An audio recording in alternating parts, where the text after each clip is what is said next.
આ સમગ્ર કાર્યક્રમમાં જેમનું બહુ જ મહત્વનું યોગદાન છે અને છેલ્લા 20 દિવસથી ભાવનગરમાં રહીને બધા જ કલાકારો ગાયન, વાદન અને નૃત્યને ખૂબ જ મહત્વનું માર્ગદર્શન આપ્યું છે તેવા કલાગુરુ શ્રી અરવિંદભાઈ ભટ્ટનું હાર્દિક સ્વાગત.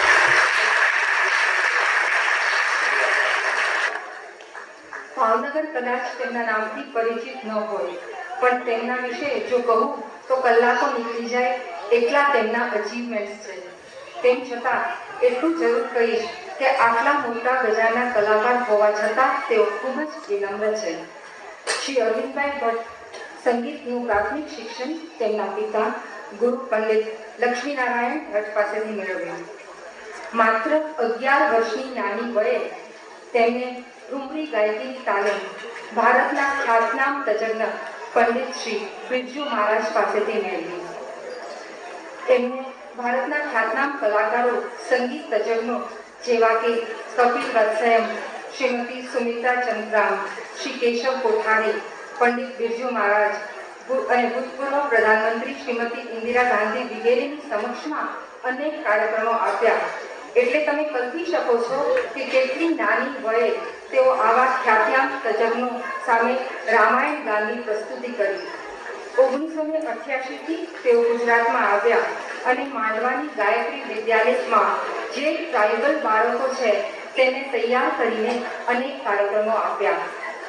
1995માં પછાત વર્ગના બાળકોને ભારત વિદ્યાભવનમાં અનેક નામાંકિત વ્યક્તિઓ સામે પ્રસ્તુતિ કરી અને 1997માં મિનિસ્ટ્રી ઓફ હ્યુમન રિસોર્સિસ અરવિંદભાઈને આમંત્રિત કરી અને દિલ્હી ખાતે આ ગાયત્રી વિદ્યાલયના ટ્રાઇબલ બાળકોએ પંડિત બિરજુ મહારાજ અને નામાંકિત હસ્તીઓ સમક્ષ પ્રસ્તુતિ કરી. 1991થી વડોદરામાં કથક અને ભારતનાટ્યમ ડિપાર્ટમેન્ટમાં દેશના નામાંકિત સંગીત તજજ્ઞો પંડિત શ્રી સુંદરલાલ ગંગાણી, હરીશ ગંગાણી, જ્યોતિ મહર સાથે પોતાની સેવાઓ આપી. તે ઉપરાંત દેશની જુદી જુદી નામાંકિત શૈક્ષણિક સંસ્થાઓને બાળકોને તેઓએ તૈયાર કર્યા છે. તેમને અનેક પારિતોષિકથી નવાજવામાં આવ્યા છે, જેમાં સતત 3 વર્ષ સુધી યુવા પ્રતિભા શોધમાં પ્રથમ આવવા બદલ ગુજરાતને સ્વર કિન્નર એવોર્ડ પ્રાપ્ત થયો છે.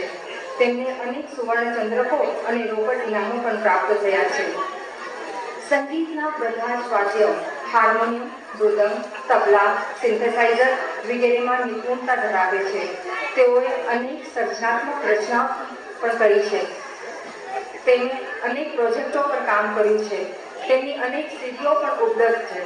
બાલ રામાયણના અનેક કાર્યક્રમો આશરે 150 બાળકોને લઈને કર્યા છે અને તેનું નિર્દેશન કર્યું છે. તે ઉપરાંત વડોદરામાં ગરબા અને ફોક મ્યુઝિકના નિર્દેશનમાં ઘણી નામના મેળવી છે. તેઓએ ગુજરાતી ફિલ્મ પહેલી પ્રીતનો પહેલો ફાગણમાં સંગીત નિર્દેશન કર્યું છે. જેમનામાં આટલી બધી ડાયનામિક ટેલેન્ટ છે તેવા શ્રી અરવિંદભાઈનું સ્પંદન વતી હાર્દિક સ્વાગત કરું છું.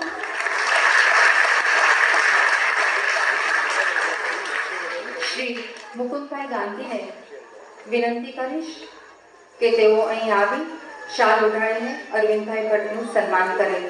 સ્પંદનના પ્રણેતા મુકુંદભાઈ ગાંધી.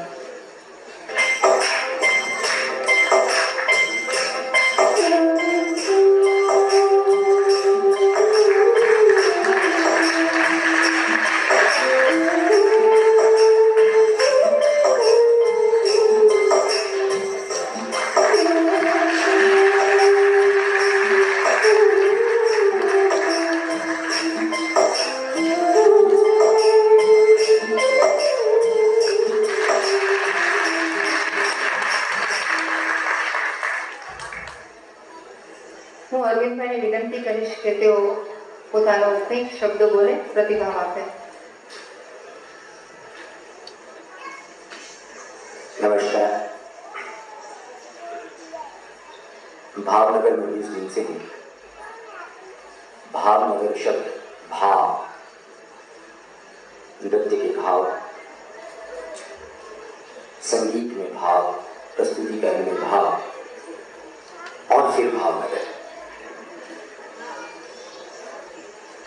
इतने सुंदर ढंग से बच्चों ने किया और बालक इतने अच्छे से संगीत को, नृत्य को, गायन को देख रहे हैं, इससे बड़ी उपलब्धि और भावनगर के लिए क्या हो सकती है। मैं ईश्वर से प्रार्थना करता हूं कि इन बच्चों में सदैव इतना ही एंथुजियाज्म संगीत के लिए, कला के लिए रहे, और पेरेंट्स जो अभी तक इतने अच्छे से कॉपरेट करते रहे, इतने अच्छे से कर रहे हैं, भविष्य में करते रहें। इस प्रकार की सृजनात्मक कलाकृतियां आपके सामने आती ही रहेंगी, अवश्य आएंगी, अगर ये बच्चे इतने ही हृदय से करेंगे। कलाकार इतने सुंदर से देख रहे हैं, संगीत को, नृत्य को, गायन को, वादन को। ईश्वर से मैं प्रार्थना करता हूँ। और दूसरी एक चीज मुरली बहन के लिए मैं बोलना चाहूँगा कि मुझे इतने सुंदर कार्यक्रम में उन्होंने सम्मिलित करके मुझे कृतार्थ कर दिया। मैं उनका बहुत आभार। तबला पर संगत करे છે શ્રી